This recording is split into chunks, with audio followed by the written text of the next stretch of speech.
Selama dekade pertama abad ke-20, deretan pria datang ke rumah pertanian Berganes di LaPorte, Indiana. Dengan membawa bunga, para pelamar datang untuk menanggapi iklan perjodohan yang dipasang Bell di beberapa surat kabar Midwest. Namun ketika Bell membuka pintunya, para pelamar mungkin merasakan sentakan kejutan karena wanita yang bertemu mereka tidak secantik seperti yang tertulis di surat kabar. Karena pada awal abad ke-20 pernikahan terkadang menjadi masalah praktis, persatuan dengan Bell yang kaya akan menjadi keberuntungan besar bagi pria yang menikahinya. Hal ini membuat para pelamar mengabaikan kekurangan Bell dan menerima undangan untuk makan malam. Ketika para pria melangkah masuk ke rumah calon tunangan mereka tetap tidak menyadari jika mereka tidak akan pernah meninggalkan properti itu lagi. Bell Ganes lahir dengan nama Brynhild Postdatter Storseth di Selbu, Sør-Trøndelag, Norwegia pada tanggal 11 November tahun 1859. Dia merupakan anak bungsu dari 8 bersaudara yang lahir dari pasangan Paul Pedersen, seorang tukang batu, dan Berit Storseth. Ketika masih berusia 14 tahun, Bell telah bekerja di pertanian tetangga karena pada abad ke-18, pendidikan tidak menjadi hal penting bagi perempuan. Terkadang, Bell juga memerah susu dan mengembala ternak agar dapat menabung lebih banyak uang yang rencananya akan dia gunakan untuk pergi ke kota New York dan mencari kehidupan yang lebih baik. Terdapat satu cerita yang mengatakan bahwa ketika Bell berusia sekitar 18 tahun, dia hamil di luar nikah dan menghadiri suatu pesta dansa, di mana Bell diserang oleh seorang pria yang menendang perutnya hingga menyebabkan Bell mengalami keguguran. Karena pria itu berasal dari keluarga kaya, dia tidak pernah dituntut oleh pihak berwenang Norwegia. Setelah itu, penduduk setempat mengatakan bahwa kepribadian Bell berubah drastis. Pada tahun 1881, kerja keras Bell terbukti membuahkan hasil karena dia berhasil pindah ke Amerika Serikat. Tetapi sayangnya, kehidupan Bell di Amerika tidak semudah seperti yang dia bayangkan, apalagi dia adalah seorang wanita. Bell kemudian pindah ke Chicago untuk bergabung dengan saudara perempuannya yang bernama Nellie Larsen yang telah berimigrasi beberapa tahun sebelumnya. Di sana, Bell bekerja sebagai pembantu rumah tangga, tetapi tidak lama kemudian, dia bekerja sebagai pemotong hewan di sebuah toko daging. Pada tahun 1884, Bell menikah dengan Mats Ditlev Anton Sorensen di Chicago, Illinois. 2 tahun kemudian, Bell dan suaminya mencoba peruntungannya dengan membuka toko permen. Namun sayangnya, bisnis toko permen ini tidak berjalan dengan baik dan terbakar hanya setelah 1 tahun dibuka. Tidak diketahui apa penyebab kebakaran tersebut, tetapi Bell dan suaminya mendapatkan uang asuransi yang digunakan untuk membayar rumah lain. Pasangan ini memiliki 4 orang anak, yaitu Caroline, Axel, Myrtle, dan Lucy. Namun Caroline dan Axel meninggal saat masih bayi karena radang usus besar akut. Anehnya, gejala radang usus besar akut ini menyerupai gejala keracunan yang meliputi mual, demam, diare, nyeri, serta kram perut bagian bawah. Baik Caroline maupun Axel dilaporkan telah diasuransikan dan perusahaan asuransi membayar Bell setelah kematian anak-anaknya. Bell juga mengambil seorang anak perempuan angkat berusia 10 tahun bernama Morgan Couch yang dikenal juga sebagai Jenny Olsen. Entah apa yang membuat kematian yang mencurigakan terus menghantui kehidupan Bell, karena pada tanggal 30 Juli tahun 1900, suami Bell, Sorensen, meninggal dunia tiba-tiba. Anehnya, Sorensen meninggal tepat pada hari terakhir polis asuransi jiwanya, sekaligus hari pertama polis barunya. Bell mengatakan jika suaminya pulang ke rumah dan mengeluh sakit kepala. Bell kemudian segera memberinya obat untuk meredakan sakit kepalanya dan dia mengaku tidak berkomunikasi dengan suaminya. Beberapa saat kemudian, ketika Bell memeriksa kondisi suaminya, Sorensen telah tidak bernyawa. Dr. Charles A. Jones yang memeriksa jasad Sorensen melihat jasad Sorensen yang tidak biasa dengan warna merah muda segar di pipinya. Dia menduga jika Sorensen menderita keracunan strychnine. Akan tetapi, dokter keluarga Sorensen yang telah merawatnya mengaku jika Sorensen menderita pembengkakan jantung dan kematian Sorensen disebabkan oleh gagal jantung. Karena kematian tersebut tidak dianggap mencurigakan, Sorensen tidak pernah diotopsi. Menariknya, Bell segera mengajukan uang asuransi sehari setelah pemakaman suaminya. Kerabat Sorensen yang menyadari kejanggalan ini melapor ke polisi jika Bell telah meracuni Sorensen untuk menagih asuransi. Meskipun terdapat catatan jika penyelidikan telah diperintahkan, namun tidak jelas apakah penyelidikan itu benar-benar dilakukan atau apakah tubuh Sorensen digali untuk memeriksa kandungan arsenik seperti yang diminta kerabatnya. Namun yang pasti, Bell berhasil meninggalkan Chicago bersama kedua putrinya dan seorang putri angkatnya dengan membawa uang asuransi sebesar $8.500. Bell kemudian membeli lahan pertanian seluas 48 hektar di LaPorte, Indiana dengan uang tersebut. Di sana, dia memulai hidup barunya dengan menjadi peternak babi. Saat bersiap pindah dari Chicago ke LaPorte, dia bertemu dengan seorang duda 2 anak bernama Peter Frederiksen yang juga kelahiran Norwegia. Bell membujuknya untuk menjual rumahnya dan menambah asuransi jiwanya. Bell juga mengajak Peter melarikan diri bersamanya ke LaPorte, Indiana. Awalnya, Peter menanggapi dengan antusias, tetapi kemudian dia kehilangan minatnya. Ketika mereka mulai merencanakan pernikahan, keluarganya menolak untuk hadir. Bahkan, keluarga Peter memerintahkan agar Peter berpikir 2 kali sebelum menikahi Bell. Karena tidak mendapat restu dari keluarganya, Peter kemudian membatalkan pernikahan tersebut. Bell kemudian berangkat ke Minnesota untuk mengunjungi sepupunya. Saat berada di sana, dia kembali berhubungan dengan Peter. Meskipun keluarganya menentang Bell, namun Peter lebih takut pada Bell. Mereka akhirnya berhasil menikah di LaPorte pada tanggal 1 April tahun 1902, tetapi hanya seminggu setelah upacara pernikahannya, bayi Peter dari pernikahannya dengan mantan istrinya meninggal saat sendirian di rumah bersama Bell. Namun Peter tidak menganggap hal ini sebagai sesuatu yang mencurigakan. Ini merupakan kesalahan besar bagi Peter, karena pada bulan Desember tahun 1902, Peter mengalami insiden tragis di rumah yang merenggut nyawanya. Kematian suaminya ini membuat Bell mendapat tambahan uang asuransi sebesar $3.000. Bell kemudian menyatakan jika pada saat itu Peter sedang meraih sandalnya di samping kompor dapur, tetapi dia tanpa sengaja menyentuh tempat air garam hingga jatuh menyiram tubuhnya. Anehnya, Bell kemudian mengubah kesaksiannya dengan menyatakan bahwa Peter tertimpa mesin penggiling sosis yang jatuh dari rak tinggi hingga dia mengalami cedera kepala yang parah. Kesaksian Bell ini sangat aneh dan penduduk setempat tidak percaya jika Peter bisa seceroboh itu. Di lingkungan tersebut, Peter mengelola peternakan babi dengan sangat baik dan dikenal sebagai tukang daging yang berpengalaman. Petugas koroner kemudian meninjau kasus tersebut dan dengan tegas menyatakan bahwa ada kejanggalan di balik kematian Peter. Di tengah penyelidikan tersebut, Jenny Olson, anak angkat Bell yang saat itu berusia 14 tahun, mengaku kepada teman sekelasnya jika ibunya telah menghabisi ayahnya. Menurut Jenny, Bell telah memukul Peter dengan pisau daging hingga tewas. Tentu saja, ucapan Jenny ini menyebar hingga ke telinga para penyidik dan Jenny dibawa ke hadapan juri koroner. Namun, dia kemudian menyangkal telah membuat pernyataan tersebut. Bell juga segera meyakinkan petugas bahwa dia tidak bersalah atas kejahatan apapun. Di tengah banyaknya kecurigaan yang tertuju padanya, Bell mengaku hamil demi mendapat simpati dari masyarakat. Meskipun Bell tidak memiliki ciri-ciri seperti wanita hamil, tetapi pada bulan Mei tahun 1903, seorang bayi laki-laki bernama Philip terlihat hadir bersamanya. Penyelidikan atas kematian Peter kemudian dihentikan karena kurangnya bukti.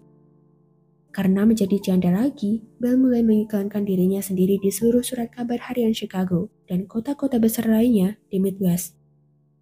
Dalam surat kabar tersebut, Bell menyatakan dirinya sebagai janda cantik yang memiliki lahan pertanian besar dan ingin berkenalan dengan pria yang bersedia hidup makmur serta mengelola pertanian bersama. Beberapa pria yang berkecukupan tergiur dan menanggapi iklan Bell. Salah satunya adalah John Moe yang datang dari Elbow Lake, Minnesota. John membawa lebih dari $1.000 untuk melunasi hipotek Bell. Kemudian dia dikenalkan kepada tetangga Bell sebagai sepupunya.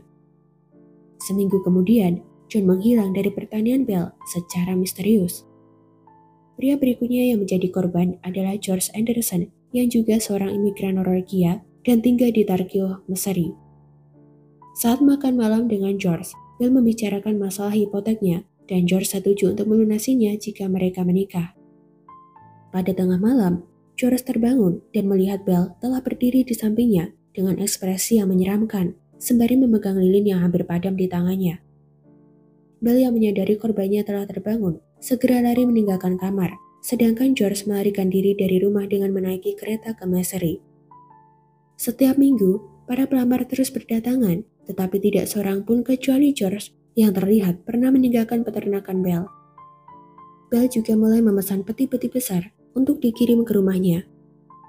Seorang sopir taksi bernama Clyde Sturgis yang mengirimkan banyak peti mati itu kepada Bell sangat terkesan ketika melihat bagaimana Bell yang memiliki berat 91 kg dengan tinggi badan 173 cm dapat mengangkat peti-peti itu sendirian, seperti mengangkat benda yang ringan. Bell selalu menutup jendela rumahnya sepanjang hari dan sering bekerja di kandang babi. Pada akhir tahun 1906, Bell memberitahu tetangga bahwa putri angkatnya, Jenny Olson, telah pergi ke sebuah perguruan tinggi Lutheran di Los Angeles.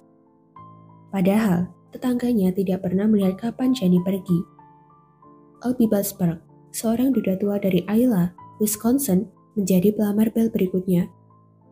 Dia terakhir terlihat hidup di Leport Saving Bank pada tanggal 6 April tahun 1907 ketika sedang menggadaikan tanahnya di Wisconsin, menandatangani akta, dan memperoleh uang tunai beberapa ribu dolar. Putra Basberg yang bernama Oscar dan Matthew Basberg tidak tahu jika ayah mereka telah pergi mengunjungi Bell, sehingga pencarian atas hilangnya Basberg tidak pernah melibatkan Bell. Pada bulan Juni tahun 1907, Bell mempekerjakan seorang pekerja pertanian bernama Ray Lemfer untuk membantu mengerjakan tugas-tugasnya. Namun seiring berjalannya waktu, tampaknya Ray mencintai Bell dan akan melakukan apa saja untuk menyenangkan wanita itu.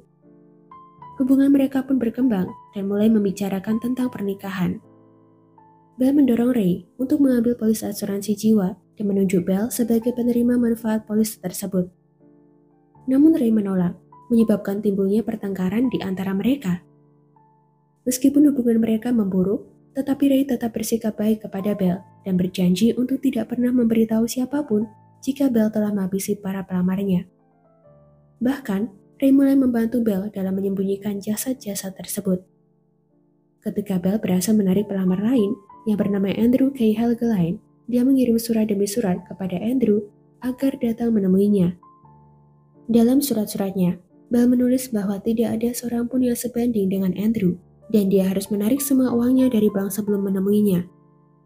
Ketika Andrew datang ke rumah Bell, Ray sangat cemburu sehingga dia membuat lubang untuk menguping percakapan mereka. Kecemburuan Ray ini semakin tidak terkendali, sehingga Bell bermaksud untuk mengajukan 4 tindakan hukum terhadapnya. Keributan pun terjadi, dan Bell yang geram akhirnya memecat Ray pada tanggal 3 Februari tahun 1908. Tak lama setelah memecat Ray, Bell datang ke gedung pengadilan untuk menyatakan bahwa mantan karyawannya tersebut mengalami gangguan mental dan akan menjadi ancaman publik. Entah bagaimana, Bell berhasil meyakinkan pihak berwenang setempat untuk mengadakan tes kejiwaan kepada Ray. Namun hasilnya, Ray dinyatakan sehat secara mental dan dibebaskan. Bell yang masih tidak dapat menerima pembebasan Ray kembali beberapa hari kemudian untuk mengeluh kepada sheriff bahwa Ray telah mengunjungi pertaniannya hanya untuk berdebat dengannya.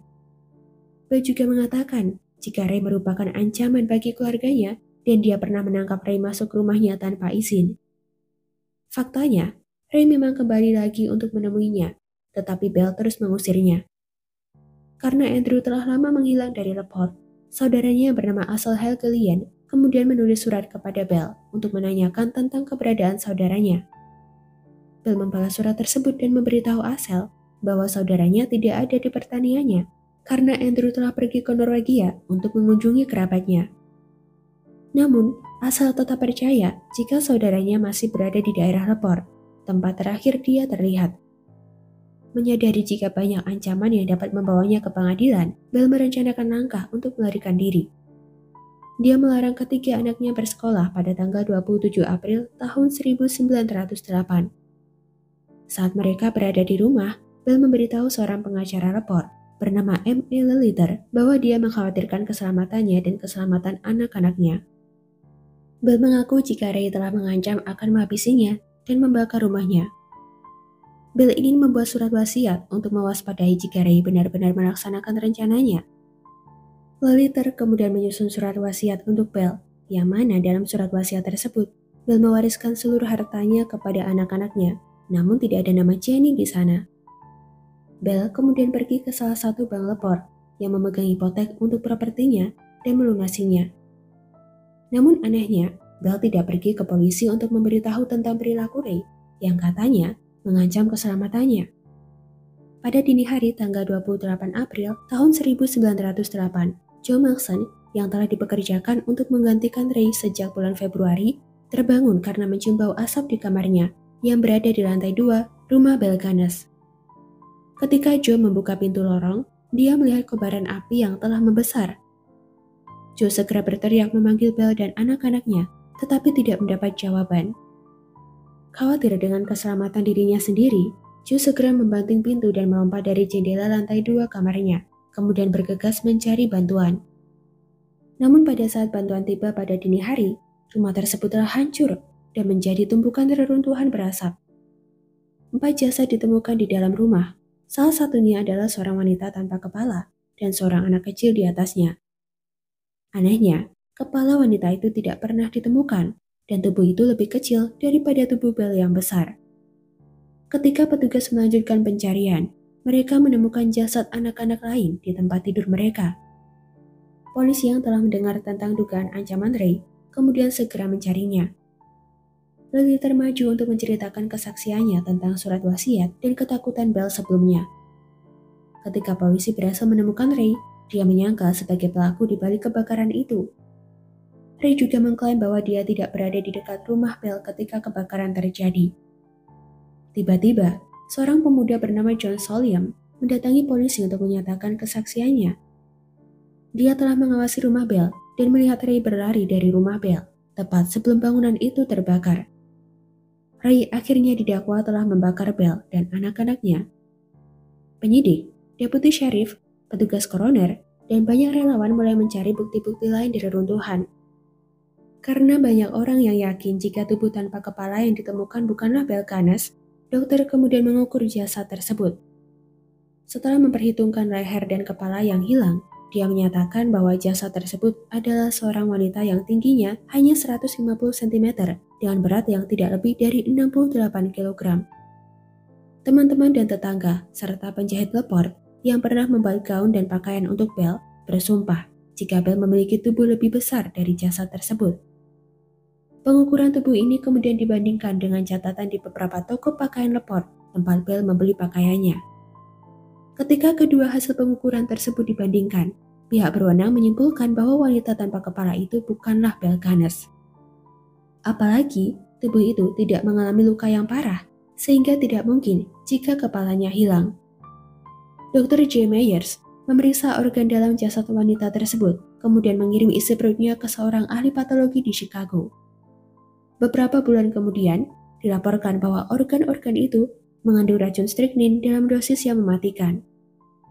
Mendengar berita kebakaran tersebut, Asel datang ke Leport dan memberitahu polisi jika dia yakin saudaranya menghadapi tindak kejahatan di tangan Bell. Kemudian, Joe Maxson memberitahu polisi bahwa Bell sebelumnya telah memerintahkannya untuk membawa banyak tanah dengan gerobak dorong ke area yang luas tempat babi-babinya diberi makan. Joe mengaku melihat banyak cekungan dalam yang ditutupi dengan tanah di lokasi tersebut. Polisi kemudian membawa puluhan orang ke peternakan Bell untuk menggali tempat itu. Pada tanggal 3 Mei tahun 1908, mereka menemukan jasad Jenny Olson yang menghilang sejak bulan Desember tahun 1906. Tidak lama kemudian, mereka menemukan jasad dua anak lain yang tidak dikenal. Jasad Andrew Helgelian juga ditemukan di sana. Seiring berjalannya waktu, satu demi satu jasad ditemukan di kandang babi milik Bell, dan sebagian besar jasad yang ditemukan di properti tersebut tidak dapat diidentifikasi. Karena metode pemulihan yang masih buruk, jumlah pasti individu yang digali di pertanian Bell tidak diketahui, tetapi diyakini sekitar 12 orang. Ray Lampher diadili atas tuduhan telah membakar rumah Bell, tetapi dia terus membantah tuduhan tersebut. Ray sendiri yakin jika jasad wanita tanpa kepala yang ditemukan bukan milik Bell. George West yang bekerja di kasir sehari sebelum kebakaran ingat jika Bell datang untuk membeli minyak tanah dan kaleng minyak. Setelah Bell datang, Ray juga datang untuk membeli tembakau kunyah. Kaleng minyak itu kemudian ditemukan beberapa meter dari jasad korban pada hari kebakaran. Ditemukan juga 3 cincin Bell dan gigi palsunya di tempat kejadian perkara. Dokter gigi Bell kemudian bersaksi bahwa itu 100% gigi Bell Gaines. Bukti ini cukup untuk membuat pengadilan menghukum Ray. Motif kejahatan itu adalah balas dendam karena Bell mengingkari janjinya untuk membagi uang Andrew dengannya. Pada tanggal 25 November tahun 1908, Ray dinyatakan bersalah dan pada tanggal 26 November, dia dijatuhi hukuman 20 tahun penjara. 1 tahun kemudian, pada tanggal 30 Desember tahun 1909, Ray meninggal karena tuberkulosis. Pada tanggal 14 Januari tahun 1910, pendeta E.A. Skell datang untuk memberikan pengakuan Ray yang diucapkan kepadanya saat Ray akan menghembuskan nafas terakhirnya.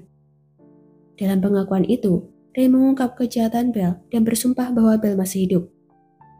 Sebelumnya, Ray telah menyatakan kepada pendeta Skell dan kepada sesama narapidana bernama Harry Myers bahwa dia tidak menghabisi siapapun, tetapi dia telah membantu Bell menguburkan banyak korbannya.